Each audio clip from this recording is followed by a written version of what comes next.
Assalamualaikum. Kita sambung. Kita punya tajuk iaitu isotop 8.3. Okey, apa itu isotop?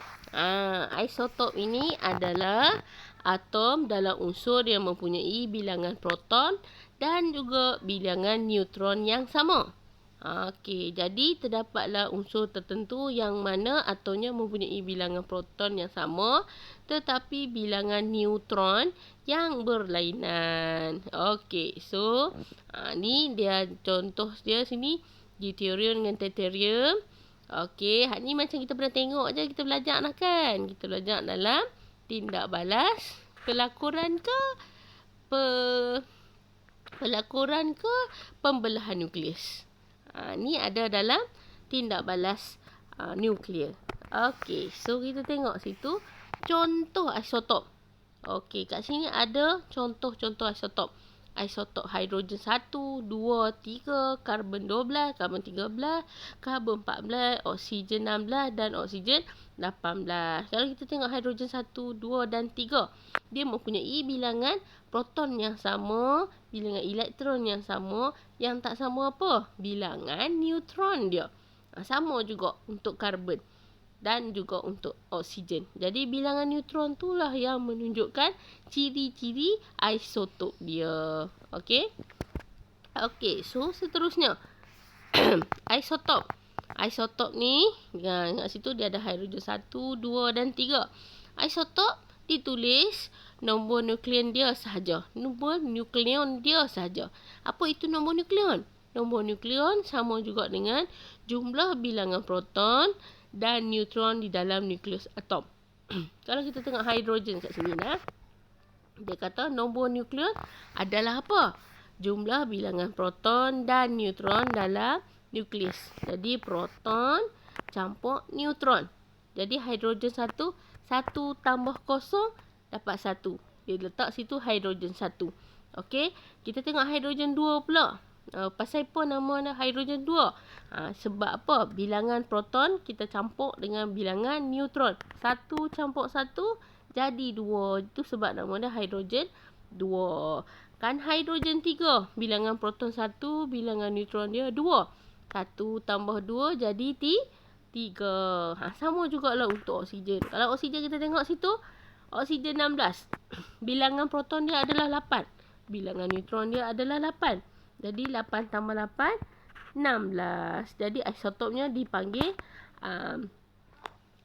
dengan mencampurkan bilangan proton dan juga dengan neutron. Okey. So, harap faham no?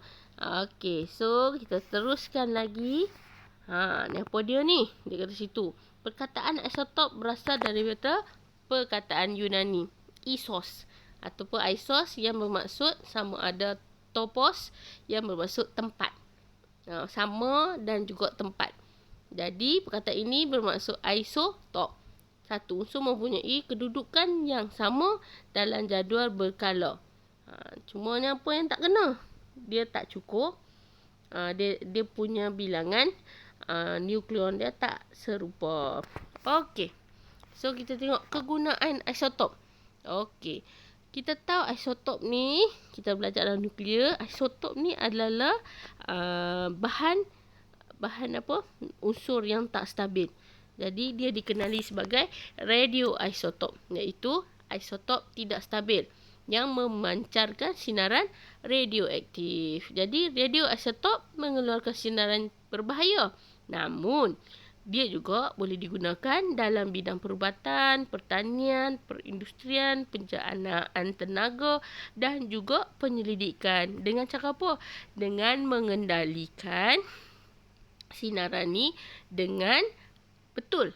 Jadi kalau kita guna betul-betul dengan kiraan dan ukuran yang tepat, jadi dia tak akan mengancam nyawa kita. Dan dia boleh digunakan pula dalam semua-semua bidang ni. Okey, cuma kalau tersalah guna atau tersalah dia punya dia punya kiraan dia, dia boleh menyebabkan berlaku kebocoran. Kalau berlaku kebocoran apa jadi? Akan berlakulah pencemaran radioaktif. Okey, so kita tengoklah kegunaan pertama adalah dalam perubatan. Sinar gamma daripada kobalt 16 digunakan untuk membunuh sel kanser. Jadi, orang yang kena kanser, dia akan masukkan Cobalt 60 ni sama ada secara sinaran ataupun secara cecair, dia akan masuk ke dalam badan, dia akan menghapuskan sel-sel yang lemah. Kalau sel kanser ni dia bukan sel yang kuat, dia sebenarnya adalah sel yang lemah sebab dia kecil dan dia satu saja. Jadi kalau pada peringkat awal kita masih lagi boleh musnahkan dia. Cuma kalau dia dah peringkat yang dah teruk sangat, itu yang jadi masalah. Okey.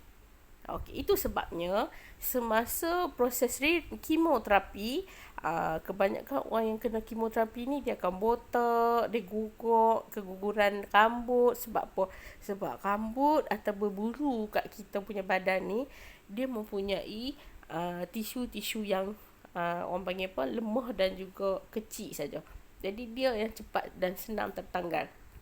Okey, seterusnya kita tengok pula sinar gamma dalam teknologi makanan. Okey, dalam teknologi makanan, sinar gamma daripada Cobalt 16 digunakan untuk membasmi mikroorganisma pada sayur-sayuran tanpa mengubah kualiti makanan. Jadi, makanan yang daripada hasil pertanian ni, dia dilalukan bawah sinar gamma Cobalt 60 ni. Jadi, untuk disteriliskan. Dia sterilkan, bunuh semua bakteria. Untuk apa? Untuk kita ekspor ke luar negara.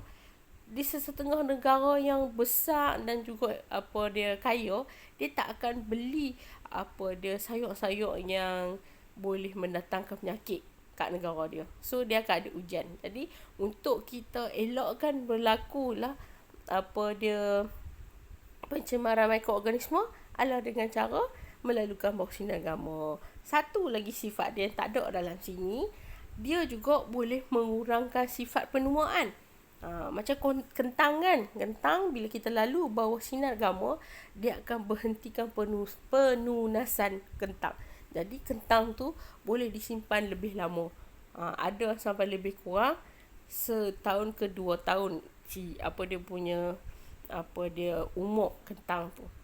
Sebab apa? Sebab sifat penuaannya dah dihentikan oleh sinaran gamma. Okey. Dan seterusnya, pertanian. Pertanian, kita guna pula situ fosforus 32.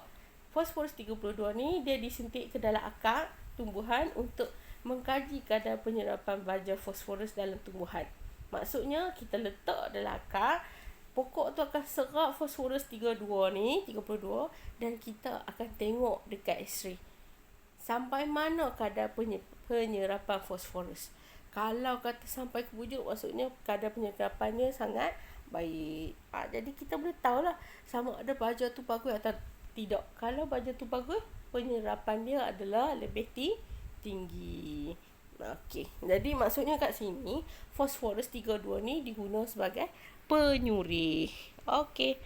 Dan habislah tajuk ini. Sekian, terima kasih. Assalamualaikum.